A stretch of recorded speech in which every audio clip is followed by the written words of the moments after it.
আমার নাম সুলতানা বিলকিস। সুলতানা বিলকিস, বয়স কত এখন? আমার বয়স এখন 39। ওকে, তো আমরা একেবারে শৈশব থেকে শুরু করি। তার আগে একটু যদি জানতে চাই আপনার জন্ম জেলা কোথায়?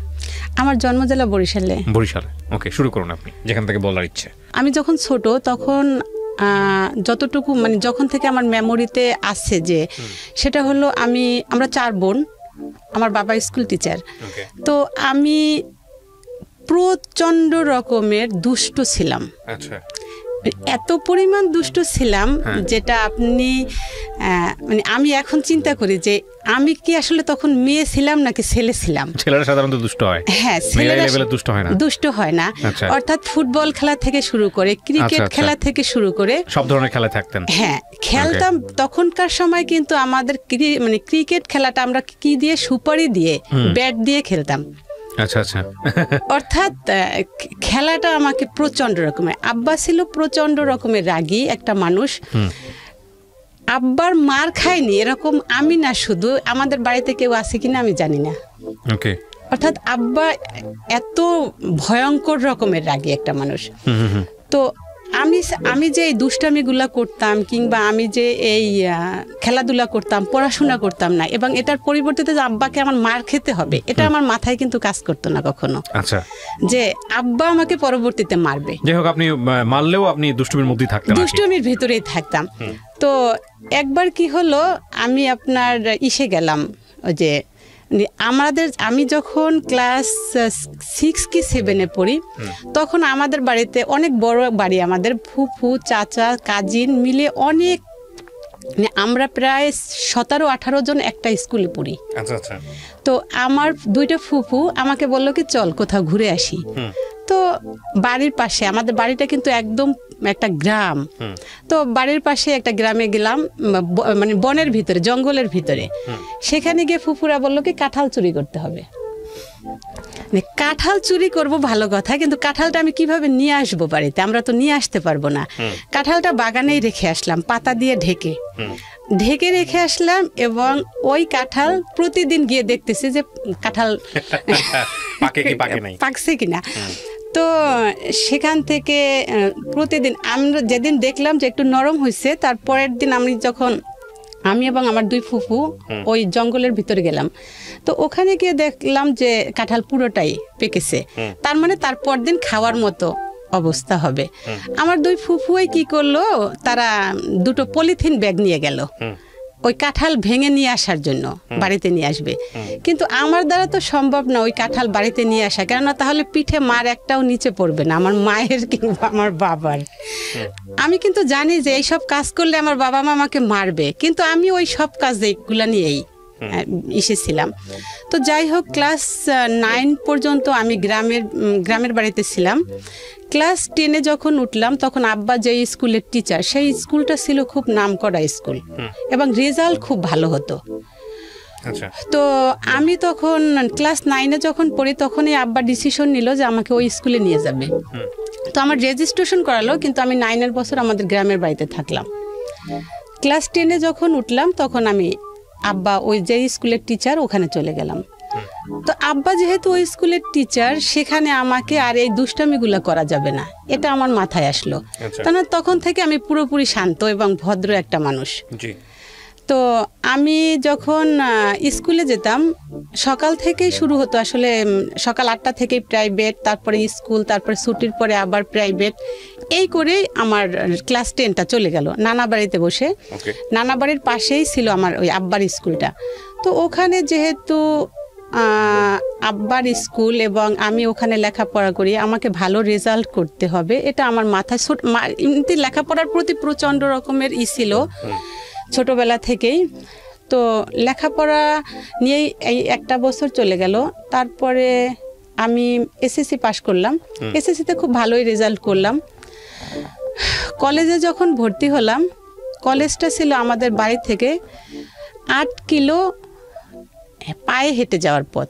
ওকে, মানে পায়ে হেঁটে 8 কিলো যেতে হবে আপনাকে? 8 কিলো। আচ্ছা। তারপরে নদী পার হতে হবে, নদী পার হয়ে আবার 2 কিলো পথ। এই 10 কিলো রেগুলার আপনাকে যেতে হবে? 10 কিলো আমাকে কলেজে যেতে হলে এই 10 কিলো আমাকে হেঁটে যেতে হবে। হ্যাঁ। এবং এই 10 কিলো পথ আমি প্রতিদিন হেঁটে যাচ্ছি এবং হেঁটে আসতেছি। হেঁটে যেতেন আপনি? হ্যাঁ। একা। ওয়াও, তারপর একা আমি হেঁটে যাচ্ছি এবং হেঁটে আসতেছি। ওখান থেকে আমি এভাবে আমি কিন্তু এসএসসি পাশ করলাম। এসএসসিতেও আমি তখন সায়েন্স নিব, কিন্তু সায়েন্স আমি নিতে পারি না, যেহেতু আমাকে এত দূর যেতে হচ্ছে এবং সায়েন্স নিলে আমাকে রেগুলার ক্লাস করতে হবে, হয়তো বর্ষার সময় আমি ক্লাস করতে পারবো না। এইসব চিন্তা ভাবনা করে তখন আমি আর সায়েন্স নিতে পারিনি, আমি তখন আর্টসে ভর্তি হলাম। আর্টস থেকে এইচএসসি পাশ করলাম। এইচএসসি পাশ করার পরে আমি যখন অনার্সে ভর্তি হব, তখন আমাকে ভর্তি করানো যাবে না, কেননা আমাকে বিয়ে দিতে হবে। ততদিনে আমাদের বাড়ির আমার সাথে যারা পড়াশোনা করতো, এসএসসি পাশ করার পরে তাদের সবার বিয়ে হয়ে যায়, একমাত্র আমার বিয়ে হয়নি। তো আমার না, শুধু আমাদের বাড়ি বললে ভুল হবে, আমাদের পুরো গ্রামে আর কেউ নাই যে কলেজে লেখাপড়া করতেছে। তো আমাকে যেহেতু পড়ালেখা করতে হচ্ছে, তার মানে আমাকে মানে বিয়ে দিয়ে তারপর পড়ালেখা করাতে হবে। তো বিয়ে দিতে হবে, বিয়ে না দিয়ে পড়ালেখা করানো যাবে না। তো আমি এক প্রকারের, আব্বা আবার প্রচন্ড রকমের পড়ালেখার পক্ষে ছিলেন। মা যেহেতু বাড়িতে থাকেন, মার শুনতে হচ্ছে এই সব কথাগুলা। অর্থাৎ বাড়ির লোকজনের কিংবা আশেপাশের লোকজনের যে মেয়ে বিয়ে হচ্ছে না, মেয়ে বুড়ো হয়ে গেছে, মেয়ের বয়স হয়ে গেছে, এই মেয়েকে কেউ বিয়ে করবে না, এই কথাগুলো মাকে শুনতে হচ্ছে কন্টিনিউয়াস। আব্বা শুনছে না, কারণ আব্বা তো স্কুলে চলে যাচ্ছে। তো আব্বা কখনো এই ব্যাপারগুলো মাথায় ঘামাতো না যে কে কি বলছে। আব্বা লেখাপড়া করাবে, তো আব্বা লেখাপড়া করাবে। আমি তার ফাঁকে একটু বলে নেই, আমি যখন ছোট ছিলাম, ছোটবেলাটাতে আব্বা একা যেহেতু স্কুলের টিচার ছিলেন, তখন তো টিচারদের বেতন খুব কম ছিলেন, 35 মানে 100 টাকা, মানে 3,500 টাকা বেতন। 3,500 টাকা বেতন। তো 3,500 টাকা বেতন, আমরা 4 বোন, মা বাবা, এবং আমাদের লেখাপড়ার খরচ। ছোটবেলায় কিন্তু এটা আমি অনুভব করিনি যে আমাদের ইকোনমিক্যালি কোনো প্রবলেম। জমি জমা ছিল, ফসল হতো, আব্বা বেতন পাচ্ছে, চলছে। কিন্তু যখন বড় হচ্ছি, তখন দেখা যাচ্ছে কি আমরা 4 বোনেই কিন্তু বড় হয়ে যাচ্ছি। তো বড় হয়ে যাচ্ছি, তো তখন আমাদের প্রাইভেট পড়া, স্কুলের বেতন, জামা কাপড় কেনা, ঘরের খরচ, এটা 3500 টাকা ইম্পসিবল। এবং এমনও দেখা গেছে যে আব্বা স্কুলের বেতনটা পেয়েছে ঠিকই, আব্বার কাছে হয়তো কেউ ধার চেয়েছে টাকাটা, আব্বা পুরো টাকাটাই তাকে দিয়ে দিয়েছে, আমরা জানিও না। তার মানে আব্বা যে টাকাটা দিয়েছে, আমাদের মানে পুরো পরিবারের উপরে কি পরিমাণ একটা ধাক্কা তখন চলে যাচ্ছে। আমি যখন এইচএসসি পরীক্ষা দিব, তখন আমার ফর্ম ফিল আপের টাকা হলো 3800 টাকা। আব্বা বেতন পায় 3500 টাকা, আমার 3800 টাকা, এবং তখন বেতনও পাইনি। তো আব্বা কি করলো, মা কিন্তু ওই আশেপাশের লোকজনের কথা শুনে মা চাচ্ছিল তাড়াতাড়ি বিয়ে দিয়ে দেওয়ার জন্য, যে বিয়ে দিলে আর কোনো ঝামেলা হবে না। কিন্তু আব্বা তখন কি করলো, আমাদের বাড়িতে কিছু গাছ ছিল, সেই গাছগুলো বিক্রি করে আমাকে ফর্ম ফিল আপ করালো। তো ফর্ম ফিল আপ করানোর পরে পাশ করলাম। তারপরে তো অনার্সে ভর্তি হব। অনার্সে ভর্তি হব, তখন আমার যে মান্থলি যে একটা খরচ, সেটা কে দিবে? আমি যখন অনার্সে ভর্তি হব, তখন আমাকে ভর্তি করানোর জন্য কোনো টাকা দেওয়া যাবে না, মাসে টাকা দেওয়া যাবে না। আমি তখন খুব কান্নাকাটি করছি যে আমাকে অনার্সে ভর্তি করতেই হবে। কিন্তু আমাকে ভর্তি করতে হলে আমার বাবাকে কোনোভাবেই সম্ভব না টাকাটা দেওয়া। তখন ঠিক আছে, আমি অনার্সেও ভর্তি হই, ডিগ্রিতেও ভর্তি হই, দুটোতেই ভর্তি হই। তাহলে আমাকে কি করতে হবে, মানে আমি যেখানে সুবিধাটা পাবো সেখানে আমি পরীক্ষাটা চালাই যাব। তো অনার্সে ভর্তি হলাম। আবার আমাদের এলাকায় যে কলেজটা, সেই কলেজেও ভর্তি হলাম, যেই কলেজটা আমাদের বাড়ি থেকে 10 কিলো দূরে, ওই কলেজে আমাকে ভর্তি হতে হলো। ওই কলেজেও ভর্তি হলাম, অনার্সেও ভর্তি হলাম, কিন্তু অনার্সটা আর আমার কন্টিনিউয়াস করা সম্ভব হচ্ছিল না। আচ্ছা, কেন? যেহেতু আমাকে ওখানে থাকতে হবে, হোস্টেলে থাকতে হবে। অনার্সে কোথায় ভর্তি হয়েছেন আপনি? Barishal BM college. Barishal BM কলেজে, ওকে। তো সেখানে আমাকে মাসে হোস্টেলের খরচটা দিতে হবে। তো তারপরেও আমি কি করলাম, এদিকে ডিগ্রিও চালিয়ে যাচ্ছি, ওদিকে ওখানেও আমি ক্লাস করছি। ক্লাস করছি বলতে ওরকম না থেকে না, আমি গিয়ে হয়তো বা মাঝখানে একবার একটু পরীক্ষা দিয়ে আসছি, বা ওখান থেকে কিছু ফ্রেন্ড তৈরি হলো, ওখানে গিয়ে আমি পড়ালেখা মানে ওদের কাছ থেকে নোট কালেক্ট করে ওখানে পরীক্ষা দিলাম। তো শেষ পর্যন্ত আমি যখন ডিগ্রি পরীক্ষাটা দিলাম, ডিগ্রি পরীক্ষাটা দেওয়ার পরে বিএ পাস করলাম। বিএ পাস করার পরে অনার্সটা আর আমি তখন কমপ্লিটলি করলাম না, ওখানেই আমি থেমে গেলাম। তো যেহেতু বিএ পাস করে ফেলছি, এখন আমাকে আরো বেশি কথা শুনতে হচ্ছে। কিরকম? বিএ পাস করা মানে একটা মেয়েকে, এই মেয়েকে কে বিয়ে করবে? সম্বন্ধ আসছে এরকম যে আমার সম্বন্ধ আসছে, বাট আমার এই রিলেটিভ কিছু লোক আছে আমাদের বাড়িতে দেখা যাচ্ছে, তারা কিন্তু এই বিয়েগুলো ভাঙানি দিচ্ছে। আবার দেখা যাচ্ছে আব্বা পছন্দ হচ্ছে না।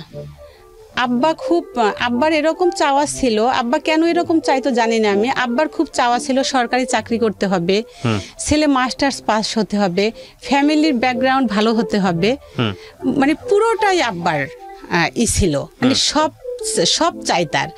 তো এটা নিয়ে আমরাও ফ্যামিলিতে আব্বার সাথে প্রচন্ড রকমই ছিলাম যে আব্বা, একটা ছেলের তো সব থাকবে না, কেননা তার হয়তো সে একটা চাকরি করতেছে, ফ্যামিলি একটু খারাপ থাকুক প্রবলেম নাই, কিন্তু আব্বাকে ডিঙিয়ে তো আমি কিংবা মা এই কাজটা করতে পারবো না। তো বিএ পাস করলাম। বিএ পাস করার পরে আমি আর বাড়িতে থাকতে পারিনি, মানে আমি প্রতিনিয়ত, কি ঘটনা হলো যে কারণে আপনি বাড়ি থেকে বের হয়ে গেলেন? প্রতিনিয়ত আমাকে কথা শুনতে হচ্ছে, সেটা হলো আমি বুড়ো হয়ে গেছি, আমাকে কেউ বিয়ে করবে না, এই মেয়েকে কেউ বিয়ে করবে না। মানে এরকম হয় যে আমার জন্য কোনো সম্বন্ধ আসলে আমাদের বাড়ি থেকে আমাদের কিছু রিলেটিভ বলতো কি যে মেয়ে তো বুড়ি হয়ে গেছে, আমার মেয়ের বয়সী, সেই মেয়ের এখন বাচ্চা কাচ্চা ক্লাস 6-7-এ পড়ে, আর এই মেয়ের এখনো বিয়ে হয়নি। তো এই যে কথাগুলা কন্টিনিউয়াস শুনতে শুনতে শুনতে শুনতে আমি তখন, আমার খুব মন খারাপই হতো যে আমি বিএ পাস করেছি, এখনই তখন কিন্তু আমি যখন বিএ পাস করেছি, আর একটু বলে নি ভাইয়া, আমি কিন্তু তখন প্রাইমারি স্কুলে অ্যাপ্লাই করতে পারি নাই। এই কারণে যে আমি এসএসসি পাস করেছি 14 বছর, এইচএসসি পাস করেছি 16 বছর। ডিগ্রিতে আমি যখন বিএ পাস করলাম তখন আমার 18 পুরো হয়নি। তো 18 যেহেতু হয়নি, তখন আমি বিএ পাস প্রাইমারি স্কুলের জন্য অ্যাপ্লাই করতে পারছি না। কিন্তু আমাকে শুনতে হচ্ছে যে আমি বুড়ো হয়ে গেছি, আমাকে কেউ বিয়ে করবে না, আমার জন্য সম্বন্ধ আসলে আমাকে শুনতে হচ্ছে। ইভেন পরবর্তী স্টেপে দেখা যাচ্ছে এরকম যে আমাকে যেহেতু আব্বা মাস্টার ডিগ্রি পাস ছাড়া ছেলের কাছে বিয়ে দিবে, তো সেই ছেলেও দেখা যাচ্ছে এলাকায় পাওয়া যাচ্ছে না। সম্বন্ধ আসতেছে হয়তো মানে আর্মিতে চাকরি করে, কিংবা দেখা যাচ্ছে এইচএসসি পাস, আব্বা সেরকম ছেলের কাছে বিয়ে দিবে না। তো তখন আমি মাস্টার্স যেহেতু ভর্তি হব, আমি তখন আমার মার সাথে করলাম যে মা, আমি ঢাকা গিয়ে মাস্টার্স ভর্তি হই এবং ওখানে গিয়ে আমি চাকরির একটা সুবিধা পাবো। তো মা তখন আমাকে ঢাকা আসতে দিবে না, ঢাকা যদি আসি তাহলে আমাকে আর কেউ বিয়েই করবে না। আমাকে মানে ঢাকা আসলে আমাকে আর কেউ বিয়ে করবে না, এমনিতে গ্রামে থাকি সেটাতেই এরকম অবস্থা, তো আমি ঢাকা আসলে আর কেউ বিয়ে করবে না। তো যখন আমি ঢাকা আসলাম, তখন মার কাছে না বলেই আমি চলে আসলাম। আমার এক কাজিন ছিলেন, উনি ইত্তেফাকের ম্যানেজার, তো ভাইয়ার কাছে আব্বা একটা চিঠি লিখে, তখন ভাইয়া খুব করে যে আমাকে একটা চাকরির ব্যবস্থা করে দিবে। তো আমিও ভাইয়ার বাসায় চলে আসলাম। ভাইয়ার বাসায় এসে আমি ঢাকা ইডেন কলেজে মাস্টার্সে ভর্তি হলাম, আর তার ফাঁকে আমি একটা চাকরি নিলাম। চাকরিটা নিলাম আমি হসপিটালে। মানে এই সময় কি বাড়ি থেকে একবারে বের হয়ে যাওয়ার মতোই, মানে বাড়িতে আর যেতে পারবেন না এরকম? হ্যাঁ, বাড়িতে আমি মানে মনে মনে আমি করলাম যে বাড়িতে আমি আর যাব না বিয়ে না হওয়া পর্যন্ত, অর্থাৎ বিয়ের জন্য আমার পুরোপুরি ফাইনালি যখন আমি শুনবো যে আমার বিয়ের একেবারে মানে পুরোপুরি তারিখ পড়েছে বা এরকম কিছু একটা, তখন আমি যাব, এর আগে আর আমি বাড়িতে যাব না। তো আমি তখন ঢাকায় এসে চাকরি করলাম। চাকরিতে আমার একটা বিশাল সুবিধা ছিল, সেটা হলো আমি এর আগে জানতাম না যে হসপিটালে মেয়েদের হোস্টেল থাকে। তো আমি ওখানে চাকরি করার পরে দেখি যে আমাদের মেয়েদের হোস্টেল আছে। আমার জন্য এটা মনে হলো যে বিশাল একটা পাওয়া, যে আমি ঢাকায় থাকছি, চাকরি করতেছি, পাশাপাশি আমি একটা হোস্টেলের ব্যবস্থা পাচ্ছি এবং সেখানে ফুল সিকিউরিটি পাচ্ছি। মানে আমাদের হোস্টেলের সামনে সবসময় দারোয়ান থাকতো দাঁড়িয়ে, অর্থাৎ কোনো ভিতরে কোনো ছিল না, ওটা ছিল পুরোটাই হসপিটালের। তো আমি তখন ওখানে চাকরি করার পরে ওখানেই চাকরি করতেছি, আর পাশাপাশি আমি লেখাপড়ারও একটা করছি। আমি চাকরি করে কিছু টাকা তখন বাড়িতে দেওয়ার চেষ্টা করলাম আমার মায়ের হাতে। আচ্ছা, আমার বাবার হাতে না, আমার মায়ের হাতে দেওয়ার চেষ্টা করলাম, যেহেতু আমার মা সংসার চালাচ্ছে, যে হয়তো মার কাছে 1000 টাকা কিংবা 2000 টাকা যদি মাকে আমি দেই, মা হয়তো অনেক খুশি হবেন। রাইট। তো আমি 2 বছর চাকরি করলাম। মানে তখন কি আপনি পত্রিকাতেই কাজ করতেন? না, পত্রিকাতে না, আমার ভাইয়া চাকরি করতো ইত্তেফাক অফিসে, আমি চাকরি করতাম হসপিটালে। রাইট। হসপিটালে অ্যাকাউন্টসে চাকরি করতাম আমি। তো অ্যাকাউন্টসে চাকরি করতাম, পাশাপাশি আমার একটা সুবিধা হলো এটা যে আমার ঢাকা শহরে থাকার একটা স্থান হলো, যেখানে আমার আর কোনো টেনশন থাকলো না কার বাসায় থাকবো, কে করবে। এটা আমি যখন উত্তরে ক্রিসেন্ট হসপিটালে চাকরি করি, তখন এই ভদ্রলোকের সাথে আমার সাথে। কোন ভদ্রলোক, কিভাবে পরিচয় হলো, ঘটনার দিকে জানেন? ওদের একটা কোম্পানি ছিল, লিফট কোম্পানি। তো সে আমাদের অফিসে লিফট বসাতো, লিফট বসানোর সুবাদে সে আমাদের অফিসে প্রায় আসতো। আমি তাকে দেখতাম, কিন্তু কখনো আমার সাথে তার সাথে কথা হয়নি। আচ্ছা। তো সে 1.5 বছর মেবি আমাকে মানে কন্টিনিউয়াস দেখে যাচ্ছে, আমাদের সাথে কখনোই কোনো কথা হয়নি। তার বাবাকে সে বলে, তার বাবাকে না সরি তার মাকে বলে যে আমি এরকম একটা মেয়ে পছন্দ করেছি। তার বাবা আসে ঢাকায় চোখের ডাক্তার দেখানোর জন্য, তো তাকে আমাদের হসপিটালে নিয়ে আসে দেখানোর জন্য। তো দেখানোর জন্য যখন নিয়ে আসে, তখন সে দেখে আমাকে পছন্দ করে। আচ্ছা। পছন্দ করে এবং সে ভাবছে ছেলের সাথে বোধহয় আমার সাথে খুব ভালো একটা সম্পর্ক আছে, তা না হলে সে কেন দেখাচ্ছে। সে বলে গেছে যে আমার পছন্দ হয়েছে, আমার যদি কোনো মেয়ের যদি কোনো আপত্তি না থাকে তাহলে তোরা বিয়ে করে ফেলিস, কোনো আপত্তি নেই আমার। তো সে যেহেতু তার পরিবার থেকে একটা সাপোর্ট পেয়েছে, সেই ক্ষেত্রে আর কোনো ধরনের তার কাছ থেকে কোনো বাধা আসেনি। আমাকে যখন সে বিয়ের প্রস্তাবটা দিল, আমি কিন্তু এক বাইকে রাজি হয়ে গেলাম। কেন রাজি হলাম সেটা আমি নিজেও জানি না। পরবর্তীতে 1 মাস পরে, মানে আমি যখন সে আমাকে বলে যে আমি আপনাকে বিয়ে করতে চাই, আমাকে সে বলে কি যে আপনার কি কথা শোনার সময় হবে আমার সাথে? আমি বললাম যে না, আমার এখন কথা বলার মতো, কেননা এখন কারোর সাথে ঘুরতে যাব, কারোর সাথে গল্প করব, এই সময় আমার নেই। আপনি বিয়ে করবেন তাহলে বলেন, আপনার বিয়ে করে ফেলি। আচ্ছা। তো এটা শুনে সে একটু অবাকই হয়ে যায় যে কি ব্যাপার, মানে সে যেটা চেয়েছে সেটা না বলে আমি এই উল্টো আমার তরফ থেকে তাকে বলতেছি যে আপনি বিয়ে করবেন তাহলে আপনি আমাকে বলেন, বিয়ে করে ফেলি। আচ্ছা ঠিক আছে, চলেন তাহলে বিয়ে করে ফেলি। আচ্ছা ঠিক আছে, চলে গেলাম কাজী অফিসে। নিজেরাই কাজী। এটা কি মানে আপনার এরকম আপনার নিজের মধ্যে থেকেও একটা চাপ ছিল যে আমার বয়স বেশি হয়ে যাচ্ছে, সুতরাং কে না কে বিয়ে করবে, এরকম কোনো ব্যাপার ছিল না? আমার এরকম মনে হচ্ছিল যে বিয়ে করে ফেলি, মানে বিয়েটাই তো আমার লাইফের একটা বিয়ে করে ফেলি। কে সে কি করে না করে, তার বাড়ি ঘর কোথায়, তার সে মানে এগুলো মাথায় আসেনি। সে বলছে যে চলেন বিয়ে করে ফেলি। আচ্ছা ঠিক আছে, চলেন বিয়ে করে ফেলি। সে তার যে মেসেজ ছিল, সেই মেসের 2টো ছেলেকে সে ডাকলো। আচ্ছা। ডেকে আমাকে বলছে তার ছোট ভাই। আচ্ছা। আপন ছোট ভাই। ওকে। পরবর্তীতে জেনেছি আমি যে সেটা তার আপন ছোট ভাই না, সেটা তার রুমমেট। আমাকে বললো যে আচ্ছা ঠিক আছে, আপনার অফ ডে কবে? আমার অফ ডে মঙ্গলবার। চলেন তাহলে মঙ্গলবারই বিয়ে করে ফেলি। আচ্ছা। আচ্ছা ঠিক আছে, মঙ্গলবারে বিয়ে। আপনি বাড়িতে জানাননি বিষয়টা? না, আমি বাড়িতে না, আমি কাউকেই জানাইনি। আচ্ছা। আমি একাই ভাবতেছি, এবং আমি কিন্তু প্রতিদিন রুমে যাচ্ছি আর আমি একা হাসছি এই কারণে যে এ তো আমাকে আসলে বিয়ে করবে না, ফান করতেছে। তো শুধু মানে আমিও এর সাথে মজা করতেছে, আমিও মজা করতেছি। তো আচ্ছা ঠিক আছে, চলেন বিয়ে করে ফেলি। তো মঙ্গলবার দিন আমাদের বিয়ে। আচ্ছা ঠিক আছে, মঙ্গলবার দিন বিয়ে করব। আমি কিন্তু একদম পুরোপুরি সিরিয়াস ফ্রেন্ডলি কথা বলতেছি ওনার সাথে, কিন্তু আমি জানি এই ভদ্রলোক ফান করছে আমার সাথে। মানে আপনি যদি হয় তো করে ফেলবেন এরকম একটা অবস্থায় আছে। হ্যাঁ আমি করে ফেলবো, কিন্তু বাট আপনি মনে করতেছেন যে না ঠিক আছে ফান করতেছে, তো সিরিয়াসলি হয়তো হবে না, সিরিয়াসলি হবে না।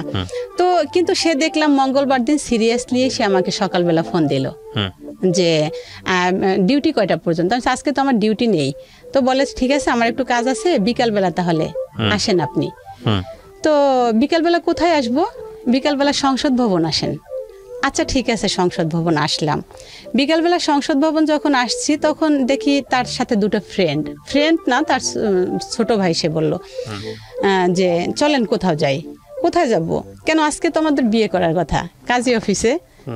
তো আমি ওনাকে বললাম কাজী অফিসে বিয়ে করবেন, আপনি জানেন ইসের খরচ কত, কাবিনের যে একটা খরচ দিতে হয় ওখানে। তো বলে ও মা তাই নাকি, কাবিনের আবার খরচ দিতে হয় নাকি? আমি বলছি হ্যাঁ, কাবিনের খরচ দিতে হবে না কেন? কাবিনের আপনি 1 লাখ টাকা কাবিন করলে সেটার বোধহয় একটা মেবি কিছু একটা টাকা ওখানে দিতে হয়, গভর্নমেন্ট ফি। আমার কাছে তো এত টাকা নাই, তাহলে আপনি বিয়ে করবেন কিভাবে? তার যে ফ্রেন্ড, তার যে রুমমেট, তাকে বলছে সুমন কি করা যায় তাহলে এখন, বিয়ে তো করতেই হবে। আচ্ছা তাহলে হুজুর দিয়ে বিয়ে পড়ানো যায় কিনা? আচ্ছা আমি জানি না, আমি আসলে হুজুর দিয়ে বিয়ে পড়ানো যায় কিনা এটা আমি জানি না। ওরা তখন চিন্তা করলো যে আসলে বিয়েটা কিভাবে পড়ানো যায়। কাজী অফিসে নিয়ে গেল, এটা হলো আপনার ওটা কি বলে উত্তরা। ওখান থেকে আমরা উত্তরা চলে আসলাম। তো কাজী অফিসে যখন ঢুকলাম, কাজীকে তখন বলল যে আমাদের তো বিয়ের যে কাবিনের যে খরচ ওটা দেওয়া যাবে না, ওটা ছাড়া কিভাবে বিয়ে সম্ভব।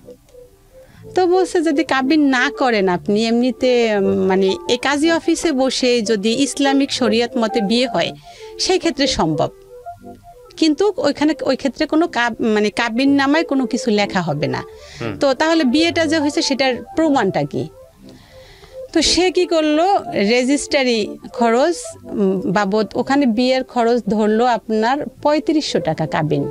আচ্ছা 3500 টাকা কাবিন ধরে, আমি ঠিক অফিসিয়ালি ওখানে কি করছে সেটা আমি ঠিক জানি না। তো 3500 টাকা কাবিনের, মানে 3500 টাকা আমাদের কাবিন হলো, কাবিনে বিয়ে হয়ে গেল। বিয়ে হওয়ার পরে তখন ছিল 22 তারিখ, আর 8 দিন বাকি আছে, পরবর্তী মাসের 1 তারিখে আমাকে বলল তাহলে 1 তারিখ থেকে আমরা বাসা নেই। আমি ওখান থেকে বিয়ে করে সোজা চলে আসলাম হোস্টেলে, আমি যেখানে চাকরি করি সেখানে। হোস্টেলে আসার পরে আমি একা চিন্তা, আমার কিন্তু তখনও মনে হয় না যে আমি বিয়ে করে ফেলছি বা আমাকে কিছু করতে হবে। রাতে আমাকে ফোন দিয়ে বলল যে কালকে কি কোথাও কাজ আছে? আমি না, কালকে আমার অফিস আছে, আমার তো আবার নেক্সট মঙ্গলবার ছাড়া আমার কোনো অফ নেই। তো আচ্ছা ঠিক আছে, তাহলে বাসা দেখবা কবে? শুক্রবার দিন তো আমার বন্ধ, তাহলে মঙ্গলবার দিন চলো বাসা দেখি। মঙ্গলবার দিন আমরা বাসা নিব। আমি যেখানে চাকরি করি সেখানে আমি চাকরি ছেড়ে দিব, এরকম একটা চিন্তা ভাবনা করছি যে আমি চাকরিটা ছেড়ে দিব এবং বাসাটা নিব আমার অফিসের আশেপাশে না, অন্য কোথাও। আমি তখন নিউ মার্কেট আজিমপুরে বাসা খুঁজতে লাগলাম, যেহেতু ইডেন কলেজ আমার ওখানে পাশাপাশি এবং ওখানে বাড়িতে জানে না যে আপনি বিয়ে করেছেন না। তো আমি তখন 1 রুমের একটা বাসা নিলাম। 1 তারিখ থেকে উঠবো বাসায়। এক আঙ্কেল ছিলেন, জাপান থাকতেন, ওনার ওয়াইফ মারা গেছেন, ওনার ছেলে মেয়ে থাকেন তার শ্বশুর বাড়িতে। সে একা 2টা রুম, একটা রুম সে থাকেন আর একটা রুম ভাড়া দিবেন। ওই রুমটা আমরা নিলাম 3500 টাকা ভাড়া, রুম ভাড়া। আমি চাকরিটা ছেড়ে দিয়ে 1 তারিখে ওই বাসাটায় উঠলাম। ওই 1 তারিখে বাসায় ওঠার পরে তখন ও অফিস করছে, আমি সারাদিন বাসায় রুমে। ওর ফ্যামিলিও কি জানে না যে আপনি বিয়ে করেছেন বা এরকম কোনো কিছু? কেউ জানে না। আপনি এত বড় একটা সিদ্ধান্ত কেন নিলেন যে যদি কিছু নেগেটিভ কোনো কিছু হয় তো ঠিক আছে, আমি তো নিজে ইনকাম করি, চালাতে পারবো? হ্যাঁ না, এরকম কোনো কিছুই আমার মাথায় আসেনি। আমি যখন বাসাটা নিলাম ভাইয়া, তখন আমার মনে হলো, আমি রান্না করতেছি, তখন আমার মনে হলো আমি একটা খারাপ কাজ করে ফেলছি এবং আমি একটা ভুল ডিসিশন নিয়েছি এবং এই ডিসিশনটা আমার নেওয়া ঠিক হয়নি। এটা আমার 8 দিন পরে আমার মাথায় আসলো। কেন মনে হলো আপনার এটা? 8 দিন পরে আমার মনে হলো যে এটা আসলে আমার করা ঠিক হয়নি। কেন না, এই ছেলের তো ফ্যামিলি আমি কিছুই জানি না, সেও তো আপনার ফ্যামিলি সম্পর্কে কিছু জানে না। আমি আমার ফ্যামিলির কিছু জানি না, সেটা তো আমি আমার ফ্যামিলিটা তো আমি জানি, বাট আমার ভিতরে যেটা আসছে এর ফ্যামিলি সম্পর্কে আমি কিছুই জানি না। এর বাড়িতে বউ থাকতে পারে, কিংবা এর বাড়িতে যদি অন্য কোনো ঘটনা থাকে, কিংবা খুব গরিব হয়, ইকোনমিক্যালি যদি খুব মানে এত খারাপ অবস্থা হয় যেটা আমি আসলে নিতে পারবো না, এরকম যদি হয়, এটা আমার এই দুইটা জিনিস আমার মাথায় আসলো। একটা হলো যে তার বউ থাকতে পারে, আর একটা হলো তার অবস্থা খারাপ হতে পারে, পারিবারিক অবস্থা। যেহেতু আমার এতদিন বিয়ে হয়নি সেটা ছিল একরকম, কিন্তু এখন যদি আমার লাইফে একটা এরকম কোনো ইনসিডেন্ট ঘটে তাহলে তো আমার লাইফটাই শেষ। এটা আমার 8 দিন পরে মনে হলো, যখন আমি ওই নতুন বাসাটাতে উঠলাম, সেদিন আমার মনে হলো যে আমি একটা খারাপ কাজ করে ফেলছি। তো রাতের বেলা ও আসার পরে ওর সাথে আমি পুরোপুরি ডিসকাস করলাম যে আসলে আমার না আজকে সারাদিন খুব মন খারাপ ছিল। কেন মন খারাপ ছিল? এই কারণে আমার তোমাকে নিয়ে প্রচণ্ড রকমের নেগেটিভ চিন্তা আমার মাথায় আসতেছে। ও তখন আমাকে বলল কি, তুমি আমাকে একদমই এইসব টেনশন মাথা থেকে ঝেড়ে ফেলে দাও, আর আমাকে তুমি চিনছো তো, আমার কোনো বউ নাই, এই ব্যাপারে তুমি 100% শিওর থাকো। আর যেহেতু আমাকে দেখে বিয়ে করে ফেলছো, তো সেক্ষেত্রে তোমাকে আমি কখনো কষ্ট দিব না, এই ব্যাপারে তুমি আরও নিশ্চিত থাকো। আর দুজনকে তো কেউ কারোর বাড়িঘর দেখিনি, আমিও তোমার বাড়িঘর দেখিনি, আমিও তোমার পিছনের কিছু জানি না, তোমারকেও তো আমি না জেনে বিয়ে করে ফেলছি। তো এটা নিয়ে তোমার মাথা ব্যথা করার কিচ্ছু নেই, তুমি একদম টেনশন করো না, যা হওয়ার আল্লাহ যা করছে ভালোর জন্য করছে।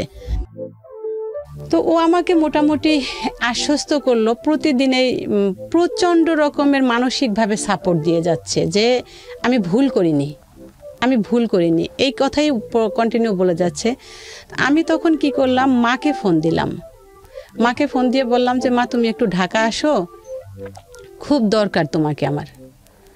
তো আমাকে ফোন করে বলছে কোনো সমস্যা না? কোনো সমস্যা না, তুমি একটু ঢাকা আসো প্লিজ, তুমি একটু ঢাকা আসো। তো মা খুব সম্ভবত ভাবছে যে আমার অন্য কোনো প্রবলেম, আমি যে বিয়ে করে ফেলছি এটা সে বুঝতে পারেনি।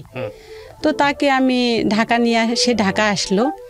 ঢাকা আসার পরে আমি যেই বাসাটাতে আমি আর আমার হাজবেন্ড থাকি সেই বাসাটাতে তাকে আমি নিয়ে আসলাম। সে বাসায় এসে দেখে আমার হাজবেন্ড, দেখে তো আমার মানে কে, তো আমি খুব ইজিভাবে বলে ফেলছি যে মা আমি খুব অপরাধ করে ফেলছি, আমি বিয়ে করে ফেলছি। তুই বিয়ে করছিস কাকে? চিনিস একে? বাড়ি ঘর কোথায়? কি করে বাবা মা? ভাই বোন কোথায়? এর ব্যাকগ্রাউন্ড কি? তো আমি আর কোনো কথাই, আমি বলছি যে মা তুমি দেখো, কথা বলো ওর সাথে, আমি কি করছি আমি জানি না, ভুল যদি করে থাকি সেটা তুমি জানো আর আমি জানি, আর কেউ জানে না।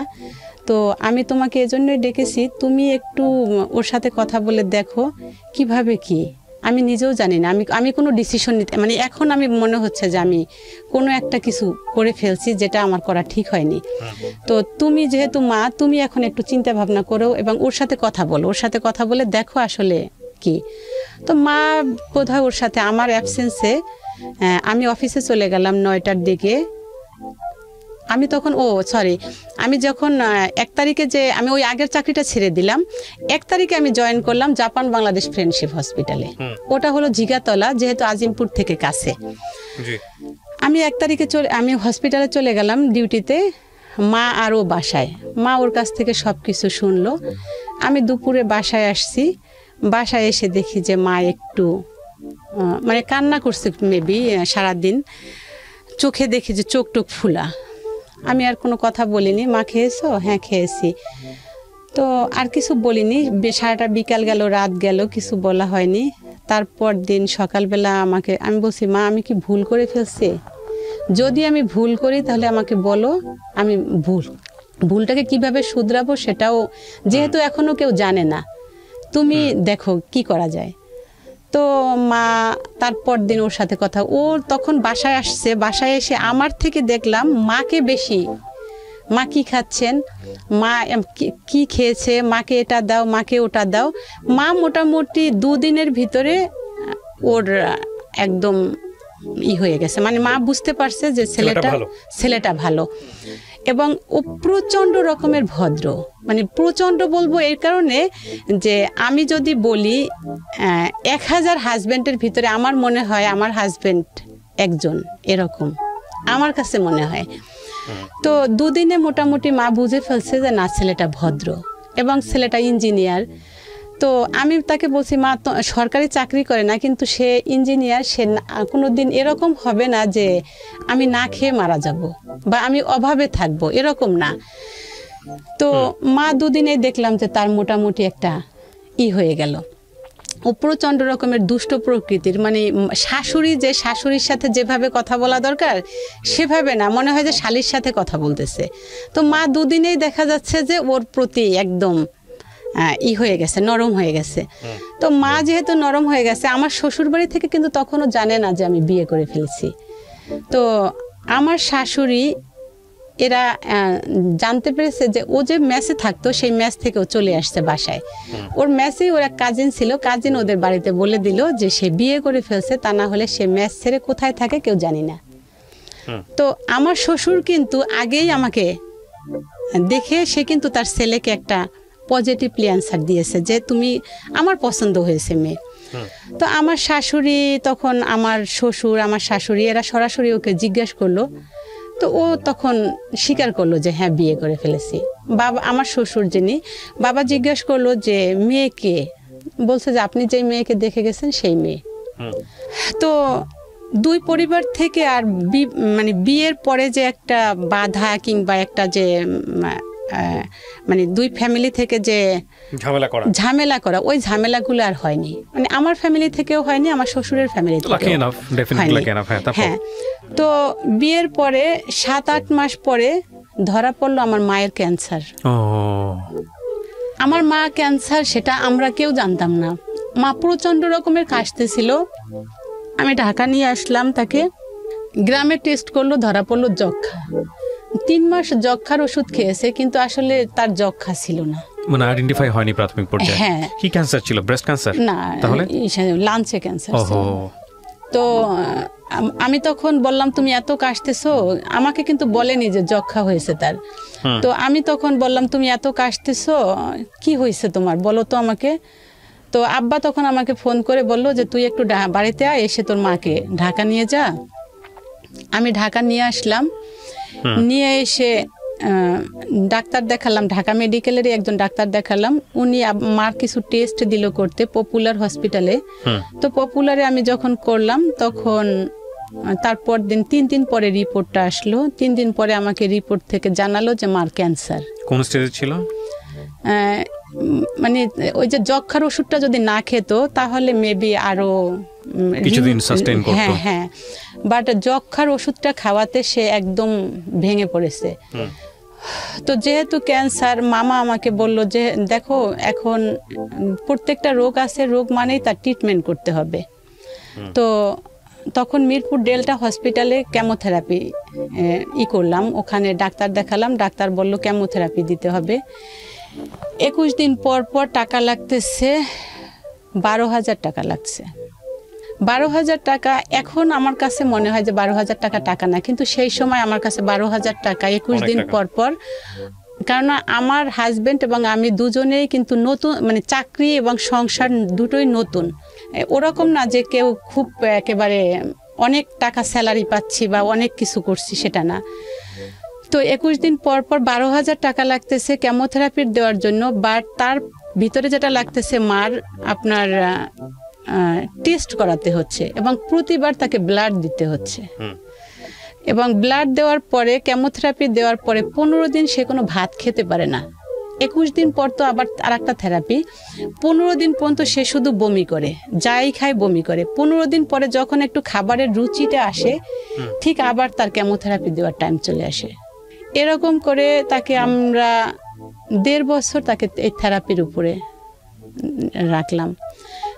থেরাপি দিচ্ছি, শেষে ডাক্তার বলল কি রেডিও থেরাপিটা দেন। তো রেডিও থেরাপিটা দেওয়ার পক্ষে আমি ছিলাম না, কেননা রেডিও থেরাপিটা হলো আপনার হিট দেয়।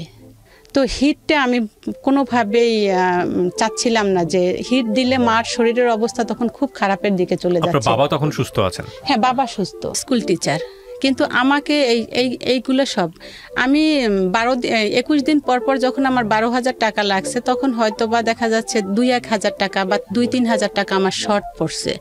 তো আমি তখন প্রেগনেন্ট। আমি তো হ্যাঁ, ফার্স্ট বেবি, আমি প্রেগনেন্ট। মাকে একটা টেস্ট করতে হবে, হোল বডি বর্ন স্ক্যান, অর্থাৎ কেমোথেরাপি দেওয়ার পরে মার শারীরিক কন্ডিশন কীরকম সেটা জানার জন্য ডাক্তার একটা অ্যাডভাইস করলো, whole body bone scan. Whole body bone স্ক্যানটা আপনার পপুলারে করতে লাগবে আপনার মেবি তখন 9,000 কি 10,000 টাকা, কিন্তু ঢাকা মেডিকেলে সেটা করতে লাগছে মাত্র 700 টাকা।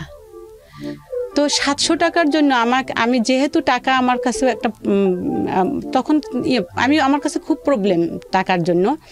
তো আমি তখন মাকে কি করলাম, আমি কিন্তু প্রেগনেন্ট তখন 7 মান্থ, মাকে নিয়ে আমি ঢাকা মেডিকেলে গেলাম। ঢাকা মেডিকেলে যাওয়ার পরে ঢাকা মেডিকেলে আমি যে সাফারটা হলাম, তখন ঢাকা মেডিকেলে আমাকে বললো কি এই টেস্টটা এখানে হয় না, কোথায় হয় আপনি 7 ফ্লোরে দেখেন। আমি 7 ফ্লোরে গেলাম, 7 ফ্লোর থেকে আমাকে বললো কি আপনি 9 ফ্লোরে যান। আমি 9 ফ্লোরে গেলাম, আবার ওখান থেকে বললো কি আপনি 3rd ফ্লোরে যান। আমি 3rd ফ্লোরে আসতেছি, 3rd ফ্লোর থেকে আমাকে আবার বললো আপনি 7 ফ্লোরে যান। অর্থাৎ আমি কিন্তু তখন 7 মান্থ।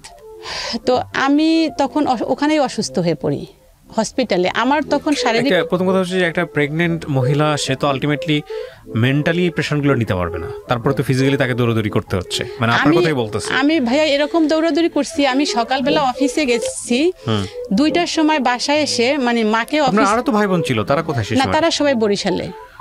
দেখেন, ও কিন্তু একা একা পরিবার থেকে বের হয়ে এসেছিল নিজের লেখাপড়া করার জন্য। তার মানে ও যদি সেই মুহূর্তে সেই চ্যালেঞ্জটা না নিত, তাহলে ওর মার জন্য কিন্তু এতটুকু করার মতো কেউ ছিল না ফ্যামিলিতে।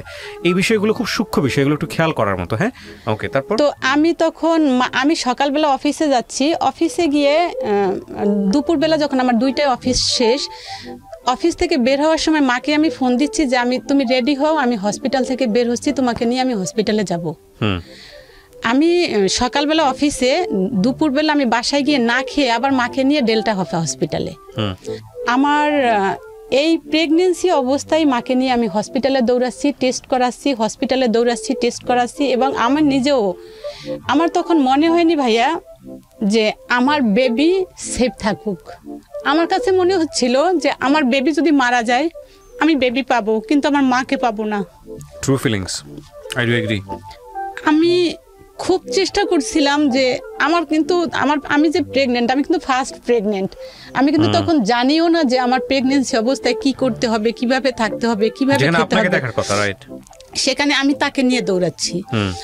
আমার কখনোই এটা মনে হয়নি। তো যাই হোক, আমি সবসময় ভাবতাম যে আমার যা কিছু হয় হোক, কিন্তু মাকে বেঁচে থাকতে হবে। কেননা মা যদি মারা যায় তাহলে আমি মাকে কোথায় পাবো। তো আমি তখন মাকে নিয়ে এরকম দৌড়াদৌড়ি করছি। আমার আব্বা স্কুলে, বাড়িতে ভাই বোন সবাই বাড়িতে, আমি একাই ঢাকায়। আমার যখন বেবি হয় তখন আমি হসপিটালে, মা আমার বাসায় একা। আমার শাশুড়ি, আমার মামাতো বোন, আমার একজন বাড়ি থেকে একজন বুয়া নিয়ে আসে, সে আমার সাথে হসপিটালে। আমার মাকে দেখার মতো কেউ নাই, আমার মাকে দেখাশোনা করছে আমার ননদ। তো আমি যখন বেবি নিয়ে বাসায় আসতেছি তখন মা মানে উঠতে পারে না, কিন্তু উঠতে না পারলে কি হবে, সে আমার বেবিকে ধরার জন্য সে অস্থির হয়ে আছে যে সে ওই অবস্থা আমার বেবিকে ধরবে। তো যাই হোক, সুস্থ হয়ে আসলাম বাসায়। আমার তখন সিজার হলো, আমার বাসা ভাড়া, আমার মায়ের কেমোথেরাপি, এই সব কিছু আমাকেই করতে হচ্ছে। আমি বাসা ভাড়া দিতে পারিনি 2 মাস। আমার বাসায় আমার বেবি হলো, তার 1 মাস পরে আমার বাসায় চলে আসলো হিজড়া। আমার বাড়িওয়ালা সেই হিজড়াদেরকে টাকা দিয়েছে, সে জানে যে আমার কাছে টাকা নেই। আমার তখন সিজার হওয়ার পরে 7 দিন পরে যখন আমি সেলাই কাটতে গেলাম, তখন ধরা পড়লো আমার ইনফেকশন হয়েছে। ইনফেকশন আমাকে সকাল বিকাল 2 বার করতে হচ্ছে, ড্রেসিং করতে হচ্ছে। বাট আমার একটা প্লাস পয়েন্ট ছিল, আমি যে হসপিটালে চাকরি করেছি সেখানে আমাকে ওরা যে করছে, ড্রেসিং করছে, সেই ড্রেসিংয়ের কোনো বিল নেয়নি ওরা। জাস্ট আমি যাচ্ছি আসতেছি, এই রিক্সা ভাড়া লাগছে আমার, কিন্তু ড্রেসিংয়ের যে একটা প্রতিবার 300 টাকা করে কিন্তু ড্রেসিং ফি, এই ড্রেসিং ফিটা ওরা আমাকে হসপিটাল থেকে নেয়নি। তো তারপরে তো সুস্থ হলাম আমি ঠিকই, কিন্তু আমার মা এই কিছুদিন পর কেমোথেরাপি তখন শেষ, তখন আর কেমোথেরাপি দিচ্ছি না, তখন ঔষধ খাওয়াচ্ছি। তো মাকে আমি তখন বললাম যে মা তুমি কি, যেহেতু আমাদের কেমোথেরাপি দেওয়া শেষ, আমি কি তোমাকে হোমিওপ্যাথিক কোনো ডাক্তার দেখাবো কিনা। তো মা বলল যে যদি ভালো হয় মনে করিস তাহলে দেখা। তো হোমিওপ্যাথিক ডাক্তার দেখালাম, কিন্তু হোমিওপ্যাথিক ওষুধ আমার কাছেও কেন জানি ভালো মনে হয়নি। আমার হোমিওপ্যাথিক ডাক্তারের উপরে ওরকম অত আস্থা নেই, কেননা মনে হয়েছে যে একটা লং টাইম ওদেরই, কোনো রেজাল্ট পাচ্ছি না, কোনো হচ্ছে না। মা আস্তে আস্তে দেখি যে খারাপের দিকে যাচ্ছে, খুবই খারাপের দিকে যাচ্ছে, বলতে এরকম যে মা নিঃশ্বাস নিতে পারছে না, মা প্রচণ্ড রকমের কাশতেছে, মা শরীর খারাপ, মা হাঁটতে পারে না। ডাক্তার বলল যে ব্লাড দিয়ে দেখেন 2 ব্যাগ, হয়তো বা কিছুটাই হতে পারে। আমি তখন, আমার বেবির বয়স 4 মাস, আমি তখন ব্লাড দিলাম। আমি কোথাও খুঁজিনি, কারণ আমার মনে হচ্ছিল যে আমার ব্লাড সবচেয়ে ভালো ব্লাড, কেননা আমার মায়ের জন্য আমার ব্লাডই সবচেয়ে পারফেক্ট। আমি আমার ব্লাড দিলাম, আমার বোনের ছেলে, মামাতো বোনের ছেলে ব্লাড দিল। ব্লাডটা দেওয়ার পরে মনে হলো কিছুদিন ভালোই ছিল, 2 মাস বোধহয় ভালোই ছিল, আবার দেখি খারাপের দিকে চলে যাচ্ছে। মা বাড়িতে গেল, সামনে ঈদ আসতেছে, বাড়িতে গেল, আমাকে বলছে যে তুই কি বাড়িতে যাবি? না মা, বাড়িতে যাব না, বাবু ছোট, এখন তো যাওয়া যাবে না। মা চলে গেল। কোরবানিতে মা আমাকে ফোন দিল যে তুই বাড়িতে চলে আসবি, বাবুর তখন বয়স 5 মাস, আমি বাড়িতে যাব কোরবানিতে। মা তখন কোরবানিতে আমার ডিসিশন নিল যে আমার সাথে সে ঢাকা চলে আসবে। আমাকে প্রতিদিন ফোন করে মা যে তুই কবে আসবি তুই। আমি প্রতিদিনই বলি মা কোরবানির তো এখন অনেক বাকি, তুমি কেন আমাকে বারবার ফোন করে বলতেছো কবে আসবি। ঠিক কোরবানির 15 দিন আগে তখন আমাকে বলছে যে যদি কোরবানির আগের দিন আসিস তাহলে এসে আর আমাকে কি দেখবি। এটা কেন বলছে এটা আমি জানি না। তখন আমি আমার হাজবেন্ডকে ফোন করে বললাম যে আমি এক্ষুনি গাড়িতে উঠতেছি, আমি বরিশাল যাচ্ছি। তো বলে মাথা খারাপ তোমার, কি হয়েছে, কেন এরকম করতেছো? আমি বলছি আমি 1 মিনিটও ঢাকায় থাকবো না, আমি এখন চলে যাব। আমার হাজবেন্ড অফিসে, আমি আমার মেয়েকে নিয়ে একা চলে গেলাম বরিশালে। মা যে আমাকে বললো যে তুই কোরবানির আগের দিন যদি আসিস তাহলে আমাকে এসে কি দেখবি। তো আমি আমার মেয়েকে নিয়ে 2টার গাড়িতে চলে গেলাম বরিশালে গিয়ে দেখি মায়ের চোখের দিকে তাকিয়ে দেখি যে মায়ের চোখ সাদা হয়ে গেছে। আমার কেন জানি মনে হচ্ছিল যে মা আর বাঁচবে না। তো 15 দিন বাড়িতে ছিলাম, প্রতিদিনই মাকে দেখছি, খেতে পারতো না, একদম লাস্ট স্টেজে খেতেই পারেনি। ঠিক কোরবানির দিনে মা মারা গেলেন। দুঃখজনক। এই ক্যান্সার যাদের হয়েছে কেবলমাত্র তারাই জানে যে একটা ফ্যামিলিতে কি চলে। আল্লাহ মাফ করুক। 2000 আমি তখন হসপিটালে চাকরি করতেছি। তো আমার এক পরিচিত আন্টি 2010 সালে আমার এক পরিচিত আন্টি, সে আমাকে বলল কি সুলতানা তুমি তো হসপিটালে চাকরি করো, তুমি একটা কাজ, ও তখন আমি সরি ভাইয়া ফাঁকে একটু বলে নেই, আমি তখন ইউনাইটেড হসপিটালে জয়েন করি 2010 সালের 11 তারিখ, জানুয়ারির 11 তারিখ। তো আমার এক ওই হসপিটালে চাকরি করা অবস্থায় এক আন্টির সাথে আমার পরিচয়। তো ওই আন্টি আমাকে ফোন করে বললো কি সুলতানা তুমি তো হসপিটালে কাজ করো, তুমি একটা কাজ করো, আমি তোমাকে একটা ট্রেনিং করানোর ব্যবস্থা করতেছি। কি আন্টি, কিসের ট্রেনিং? ঔষধ ছাড়া কিভাবে সুস্থ থাকা যায়। এটা কিন্তু আমার মা যখন ক্যান্সার তখন কিন্তু আমি এটা জানি না ভাইয়া। তো আমি যখন আন্টি আমাকে তখন বললো, আমি খুব আমার একটা ছিল ছোটবেলা থেকে, সেটা হলো সব কিছু আমাকে শিখতে হবে। মানে সেটা রান্না হোক, সেটা পার্লারের কাজ হোক, সেটা বুটিক্সের কাজ হোক, অর্থাৎ যে কোনো কিছু আমি দেখবো আমাকে ওটা শিখতে হবে। তো আন্টি তখন আমাকে বললো কি তুমি একটা কাজ করো, এই ট্রেনিংটা করো। কি ট্রেনিং আন্টি? সেটা হলো ঔষধ ছাড়া কিভাবে সুস্থ থাকা যায়। তো আমি যেহেতু হসপিটালে চাকরি করি, আমার তখন মনে হলো এমনি জাস্ট শিখে নেই, এটা আমার কোনো কাজে লাগুক বা না লাগুক, আমার শিখতে তো সমস্যা নেই। তো তো আমি যে ট্রেনিংটা ছিল কিন্তু 3 থেকে 4 দিনের, 3.5 দিন, মানে প্রথম 3 দিন ছিল পুরোপুরি, আর পরে একদিন ছিল একদম হাফ, 3.5 দিন ট্রেনিংটা আমাদেরকে যেটা শিখাইছে সেটা হলো যে আপনি যখন কোনো অসুখে ভুগবেন, আপনাকে ওই ওষুধটা, আপনি ওষুধ খেলে কিন্তু আপনি সাথে সাথে ভালো হয়ে যাচ্ছেন। যেমন আজকে ওষুধটা খাচ্ছেন, ব্যথার ওষুধ রাতে খেলেই কিন্তু আপনি রিমুভ হয়ে যাচ্ছে, যে আপনার ব্যথাটা একদম চলে যাচ্ছে, বাট আপনি কিন্তু পুরোপুরি রিমুভ হচ্ছে না। রাইট। আপনি কিন্তু কালকে আবার কিন্তু ওই পেইনটা আবার কিন্তু ফিল করবেন। তো আমাদেরকে যেটা শিখালো সেটা হলো, আপনি তো আকুপ্রেশার, আকুপাংচার এটার নাম শুনেছেন। তো আকুপ্রেশার, আকুপাংচার না, জাস্ট আকুপ্রেশার। কিন্তু আকুপ্রেশারের থেকে বড় যেটা, সেটা হলো আপনি পেশেন্টকে 1 ঘন্টা থেরাপি দিবেন এবং 1 ঘন্টা কাউন্সিলিং করবেন। আচ্ছা। আপনার ব্রেন থেকে যখন চলে যাবে যে আপনার কোনো অসুখ হয়নি প্রতিদিন, যেমন ধরেন আপনি যখন আমার সাথে, আপনার কোমরে ব্যথা, আপনি যখন আমার সাথে কথা বলছেন, আপনার কিন্তু কোমরে ব্যথা আপনি ফিল করছেন না, বাট আপনার কনসেন্ট্রেশনটা অন্যদিকে আছে। হ্যাঁ, আপনি যখন কথা বলা বন্ধ করছেন তখন কিন্তু আবার ফিল করছেন আপনার কোমর ব্যথা, কনসেন্ট্রেশনটার কারণে। হ্যাঁ।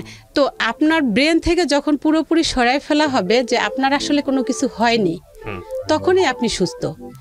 এই ট্রেনিংটা দেওয়ার পরে আমি, এটা কিন্তু জাস্ট আমি কোনো ধরনের কোনো সার্টিফিকেট ছাড়া, কোনো ধরনের কোনো কাজ ছাড়া, মানে আমার কোনো কাজে লাগবে না, তারপর জাস্ট আমি ট্রেনিংটা নিলাম। ট্রেনিংটা নেওয়ার পরে যেটা হলো, আমি 1-2 করে আমি তখন ওটা কাজে লাগাচ্ছি, যে আপনি এটা করে দেখেন তো কি হয়। আমি একটা ক্যান্সারের পেশেন্ট দেখলাম, ওনার 4টা ক্যান্সার ছিলেন। 4টা ক্যান্সার বলতে ওনার আপনার পাকস্থলী থেকে একদম পাইপ বাহিরে বের করে দেওয়া ছিল, মানে পায়খানাটা বাহিরে চলে আসবে। ওনার ভিতরে কোনো খাবার হজম হচ্ছে না, ওই জায়গাটাতে ছিল তার একটা ক্যান্সার। তার গল ব্লাডারে ক্যান্সার, তার জরায়ুতে ক্যান্সার। তো সে তখন সিঙ্গাপুরে অনেকবার কেমোথেরাপি নিচ্ছে। নেওয়ার পরে সে আমার এই ট্রেনিংটার কথা সে শুনলো, কার কাছে শুনলো এটা আমি জানি না। সে আমাকে একদিন ফোন করে বলল, আপনি কি সুলতানা বলছেন? হ্যাঁ। আপনি কি একটা ট্রেনিং করেছেন? হ্যাঁ, আমি ট্রেনিং করেছি। কেন? আপনি একটু আমার বাসায় আসবেন। তো ওনার বাসার অ্যাড্রেস আমাকে পুরোপুরি দিয়ে দিল। আমি বললাম যে আপু, আমি তো চাকরি করি, আমি তো শুক্রবার ছাড়া সময় হবে না। আচ্ছা ঠিক আছে, তুমি শুক্রবারই আসো। তো ওনার বাসা ছিল মগবাজার। আমি শুক্রবার দিন ওনার বাসায় গেলাম। ওনার সব হিস্টোরি আমাকে বলল, এই ঘটনা। আমি বাবা জীবনে আর কেমোথেরাপি দিতে চাচ্ছি না, মানে বেঁচে থাকি আর মরে যাই, আমি কেমোথেরাপি দিব না। মানে কেমোথেরাপিটা যখন ব্লাডের ভেন দিয়ে ঢুকে, তখন মা বলতো যে মনে হচ্ছে কি আগুন ঢুকে, মানে আগুন ভিতরে ঢুকতেছে। তো ওই আপু আমাকে বলল যে আমি জীবনে আর যাই হোক আমি কেমোথেরাপি দিব না, তাতে বাঁচি মরি। তো আমি তখন আপুকে বললাম, আপু আমার মায়েরও ক্যান্সার ছিলেন, মাও ক্যান্সারে মারা গেছেন। তো বলে তুমি তখন ট্রেনিংটা করোনি? না, আমি ট্রেনিংটা করিনি। তো আচ্ছা ঠিক আছে, আমি তোমার থেরাপিটা 10 দিন দিয়ে দেখব। আমি 10 দিন দেখব, 10 দিন দেওয়ার পরে যদি দেখি আমার কাছে ভালো লাগছে তাহলে আমি থেরাপিটা দিব। তো ওনাকে আমি থেরাপিটা দিলাম। থেরাপিটা দেওয়ার পরে উনি 10 দিন যেতে না যেতে 7 দিনের মাথায় বলছে আমাকে যে আমি বেটার ফিল করছি। আপনি কিভাবে বেটার ফিল করছেন? আমি তো আপনাকে কিছুই করি না এখনো। বলে যে না, আমি কেন জানি মনে হচ্ছে তোমার এই থেরাপিতে আমি সুস্থ হয়ে যাব। তো সে 3 মাস থেরাপিটা নিল। নেওয়ার পরে সে ইউনাইটেড হসপিটালে ক্যান্সার বিশেষজ্ঞ একজন ডাক্তার আসে, শান্তনু চৌধুরী, সে ওনাকে দেখালো। ডাক্তার তাকে দেখে বলল যে তোমার তো নেই, কি বলে, ক্যান্সার নেই তোমার শরীরে। আপনি কি করে বুঝলেন যে আমার শরীরে ক্যান্সার নেই? বলে তোমাকে দেখে মনে হচ্ছে না, ক্যান্সারের যে পেশেন্ট, এই পেশেন্টদেরকে যেভাবে দেখায় তোমাকে সেরকম দেখায় না। তো ওই আপু তখন শান্তনু চৌধুরীর সাথে আলাপ করলো যে আমি ওর কাছ থেকে এই থেরাপিটা নিচ্ছি, আপনি কি এটার সাথে একমত কিনা এবং আপনি এই থেরাপিটা নেওয়ার পক্ষে কিনা। তখন ওই শান্তনু চৌধুরী বলল যে তুমি তো অনেক বড় কিছু নিয়ে ফেলতেছো, মানে আমার কাছে আসছো, তুমি তো তার থেকে বড় কিছু নিচ্ছ, যে তুমি কাউন্সিলিং করে একটা পেশেন্টকে যে পুরোপুরি সুস্থ করা যায় সেটার ব্যাপারে সে 100% একমত, শান্তনু চৌধুরী। তো তারপর দিন সে অ্যাপোলো হসপিটালে তার পুরো বডি চেক আপ করলো এবং তার কোনো ক্যান্সারের আসেনি। 3 দিন পরে তার রিপোর্ট আসলো, তার কোনো ক্যান্সারের জীবাণু তার শরীরে নেই। তো আমি শুধু ভাইয়া এই পেশেন্ট না, আমি আরও এরকম প্রায় 10-12টা পেশেন্ট দেখেছি, খুব যে বেশি দেখেছি তা না, সবগুলা পেশেন্টই মোটামুটি সুস্থ হয়ে গেছে। তখন আমার মাথায় আসলো যে আর একটু বলে নে, এর ভিতরে আমার সেকেন্ড বেবি হলো। সেকেন্ড বেবি হওয়ার পরে সেকেন্ড বেবি যখন হবে তার আগে আমি MBAটা করে ফেললাম অতীশ দীপঙ্কর ইউনিভার্সিটি থেকে। আমি যখন ইউনাইটেডে চাকরি করি তখন থেকেই আমি চাকরি এবং পাশাপাশি MBAটা করে ফেললাম। তো MBAটা করার পরে আমি 2014 সালের সেপ্টেম্বরের 9 তারিখ জয়েন করলাম IFIC ব্যাংকে।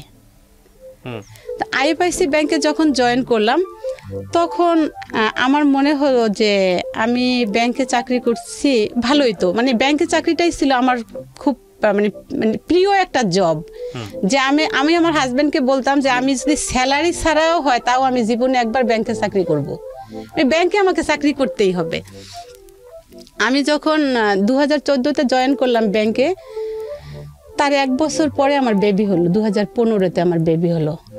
তো এই ব্যাংকে জব করার পরে তখন আর আমি ওই থেরাপিটা আর কাউকে দিচ্ছি না, যেহেতু আমি হসপিটাল থেকে আমি একটা আলাদা প্রফেশনে চলে আসছি। এখানে আর আমার সাথে পেশেন্টের সাথে, আমি ইউনাইটেড হসপিটালে চাকরি করা অবস্থায় দেখা যাচ্ছে আমার সাথে কারোর না কারোর মাধ্যমে যোগাযোগ হতো বা কেউ না কেউ ফোন করতো।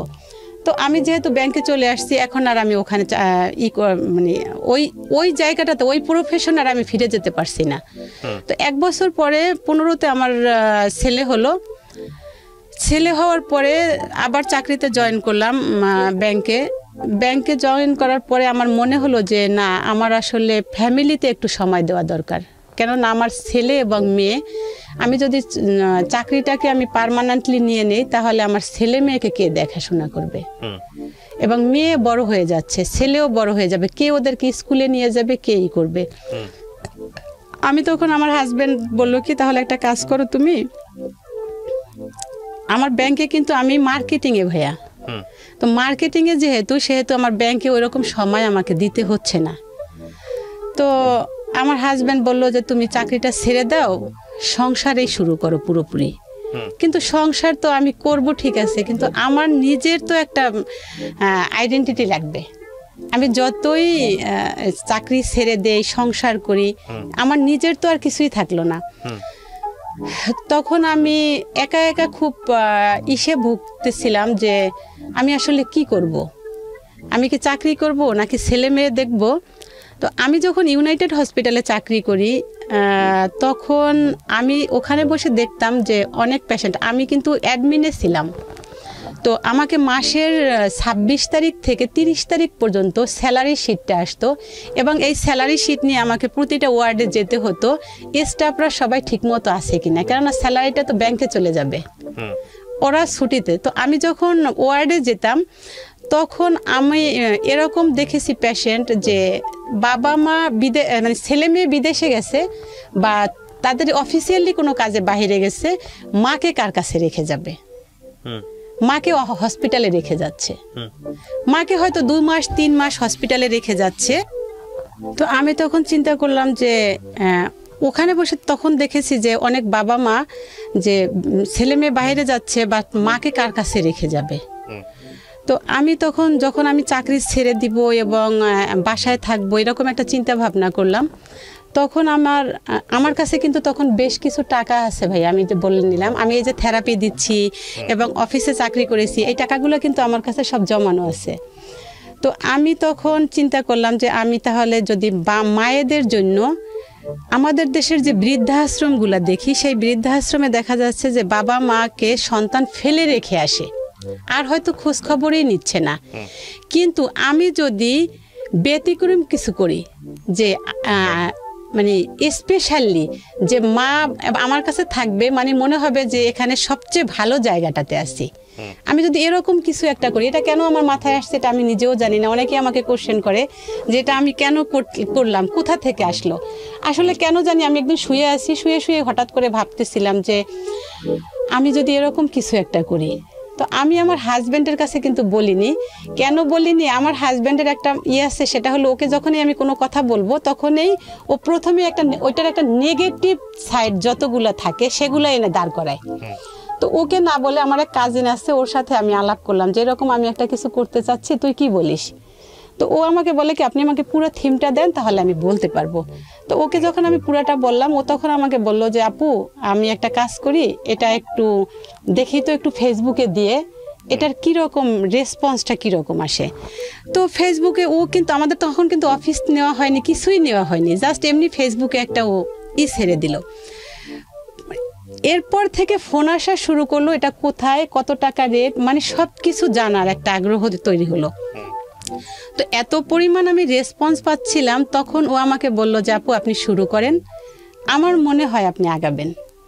আমার হাজব্যান্ডের কাছে আমি না বলে আমি কি করলাম, আমার ওই কাজিনকে নিয়ে শুরু করলাম যে তুই আমার সাথে থাকবি, তোর ভাইয়াকে কিন্তু আমি কিছুই বলবো না, যখন একদম পুরোপুরি শুরু করব তখন তাকে আমি বলবো। তো আমার হাজব্যান্ড বুঝতে পারছিল যে কিছু একটা আমি করব, কিন্তু তাকে আমি কিছুই বলিনি। তো আমার ওই চাচাতো ভাইটাকে নিয়ে আমি শুরু করলাম বাসা দেখা। 3 মাস আমি শুধু বাসা খুঁজছি, কেউ আমাকে বাসা দিবে না। আমি ওল্ড হোম করব, এটার জন্য কেউ আমাকে বাসা দিবে না। তো 3 মাস পরে আমি বাসাটা পেলাম। যেই ভদ্রলোক আমাকে বাসাটা দিল তাকে আমি প্রথমে বলছি যে আপনি আগে শুনেন আমি কি করব, আপনি আগে আমাকে আমার শুনেন, আপনার সাথে আমি পরে বাসা ভাড়া নিয়ে কথা বলবো।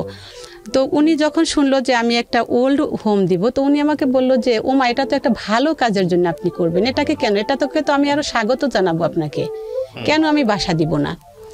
তো ভদ্রলোক বাসা দিল, কিন্তু বাসাটা আমার এত বড় বাসা ভাড়া আমার মাসে 85,000 টাকা।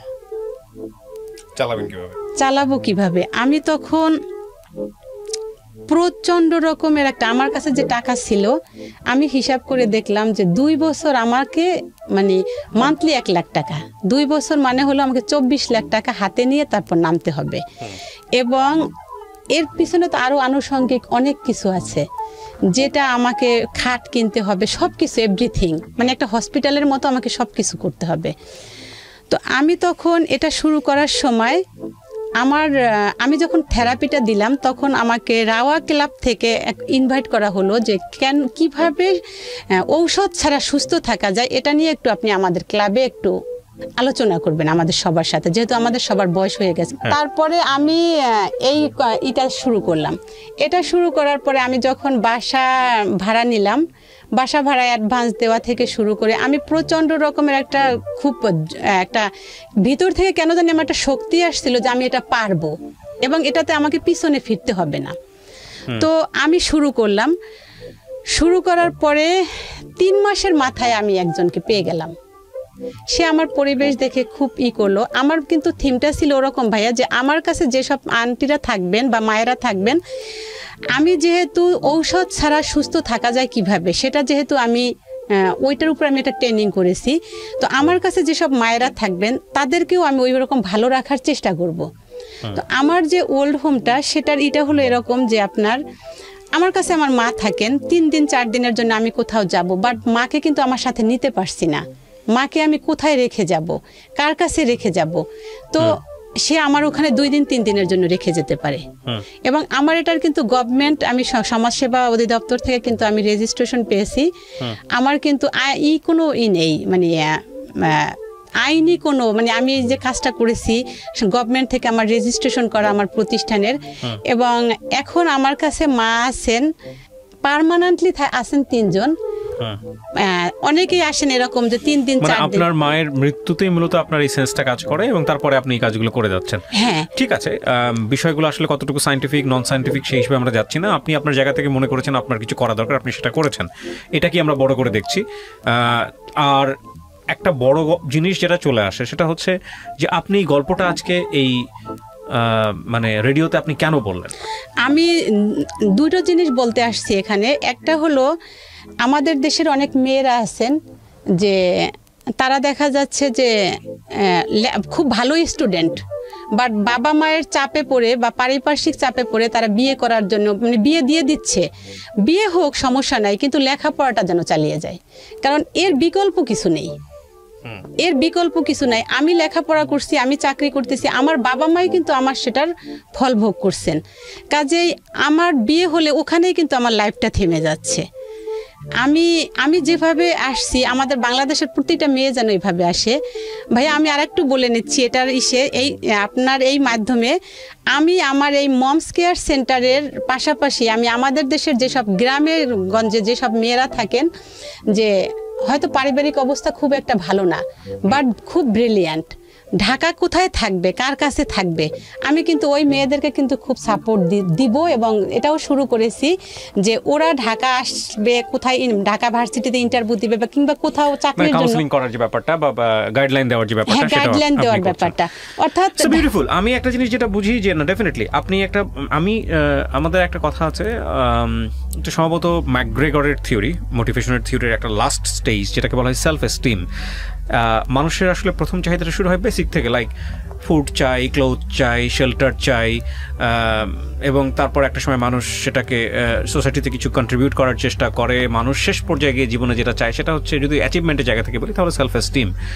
আর এই সেলফ এস্টিম স্টেজ মানে আত্মমর্যাদা যেটাকে বলি আমরা, এটাকে যদি মানুষ অ্যাচিভ করতে চায় বা এই জায়গাটাকে যদি বেশি ফোকাস, লাইক ধরেন একটা মানুষের সমাজে অনেক কিছু আছে, টাকা পয়সা আছে, বাড়ি গাড়ি আছে, জমি জমা আছে, তার জীবনে কোনো অভাব নাই, সে সারা জীবন বসে বসে খেতে পারবে, তাহলে ওই মানুষটা কেন পৃথিবীতে বেঁচে থাকবে? তার দরকারটা কি আসলে? সে দরকারের জায়গাটা হচ্ছে সে মানুষ তখন নিজের সুনাম চায়, নিজের সামাজিক পরিচিতি চায়, আমি যদি খুব সহজ করে বলি। তো এই সামাজিক পরিচিতি বা মানুষের কাছে পপুলার হওয়া বা মানুষের কাছে পরিচিত হওয়া, সুপরিচিত জন হওয়া, এটা আসলে তখনই সম্ভব যদি একটা মানুষের মধ্যে লেখাপড়া থাকে, যদি একটা মানুষের মধ্যে নিজে থেকে নিজে আর্ন করার ক্ষমতা থাকে। ন্যাচারালি আমি যেটা বলছি, এর বাইরেও যে এক্সেপশনাল কেস নাই তা না, অবশ্যই আছে, তবে সাধারণত হয় লেখাপড়া, নিজের পায়ে দাঁড়ানোর ক্ষমতা, নিজে আর্ন করার ক্ষমতা এবং নিজেকে নিজে চালিয়ে নেবার ক্ষমতা, এবং একই সাথে একজন কমিউনিটি মানুষ হয়ে ওঠা, যে না আমার কমিউনিটিতে কন্ট্রিবিউট করার একটা জায়গা আছে। আমি আজকে এখানে যে মানুষটার গল্প এখানে প্রেজেন্ট করলাম, এখানে যদি একটা ছেলেকে বসিয়ে দিতাম তাহলে এটা কোনো গল্পই না, এটা সব ছেলের জীবনেই কম বেশি আছে, রাইট? কিন্তু একটা মেয়ের জীবনে কিন্তু এটা একটা গল্পের এই কারণে যে আমাদের যে সমাজ, সেই সমাজে একটা মেয়েকে আমরা যত কিছুই বলি না কেন, দেখবেন যে একটা মেয়েকে বড়ই করা হয় বিয়ে দেওয়ার জন্য। মূল কনসেপশনের জায়গা থেকে ঠিক আছে, মেয়েটা বড় হচ্ছে, কোনো রকম লেখাপড়া শিখে একটা ভালো ছেলের হাতে দিয়ে দেওয়া, এটাই হচ্ছে বাবা মায়ের একমাত্র উদ্দেশ্য। জায়গাটাতে নিশ্চয়ই পরিবর্তন আসছে, কিন্তু এখনো মোস্ট কমন সিনারিওটা হচ্ছে এটাই। সেই রকম একটা পরিবেশে বড় হয়ে আমাদের আজকের যিনি অতিথি ছিলেন, তিনি সেই জায়গাটা থেকে বের হয়ে এসছেন। না, নিজে একটা বিয়ে করেছেন, সেভাবে আমরা বিয়ে করাটাকে সাপোর্ট করি না। যদি এটা একটা ভুল সিদ্ধান্ত হয়ে যেত তাহলে নিশ্চয়ই এটা নিয়ে তার পুরো জীবনটাই আলোচিত হতো, সমালোচিত হতো, নিজের জীবনের বাকটা হয়তো পরিবর্তন হয়ে যেতে পারত, কিন্তু সেটা হয়নি। সেখানে তিনি একজন ভালো মানুষ পেয়েছেন, 12 বছরের মতো সংসার, আমি যদি ভুল না করে থাকি। সেখানে তিনি সামাজিক মানুষ হয়েছেন এবং একটা ছেলে হয়ে যে দায়িত্বটা পালন করার কথা ছিল তার মায়ের প্রতি, তিনি শহরে এসেছিলেন বলে সে দায়িত্বটা পালন করতে পেরেছেন। শুধু পেরেছেন তাই না, সেই ঘটনা থেকে শিক্ষা নিয়ে নিজের পরিসরে মায়েদের জন্য কিছু করার চেষ্টা করছেন। একেবারে গ্রামীণ পরিবার থেকে উঠে আসা, সেই 10 কিলোমিটার পায়ে হেঁটে স্কুলে যাওয়া বা কলেজে যাওয়ার যে ঘটনা, সেখান থেকে একজন নারী সমাজের একজন নিজেকে আলোকিত করা এবং চারপাশকে আলোকিত করার জন্য কিছু করে যাচ্ছেন। আমরা কোনো কন্ট্রিবিউশনকেই ছোট করে দেখতে চাই না। হ্যাঁ, মোটা দাগে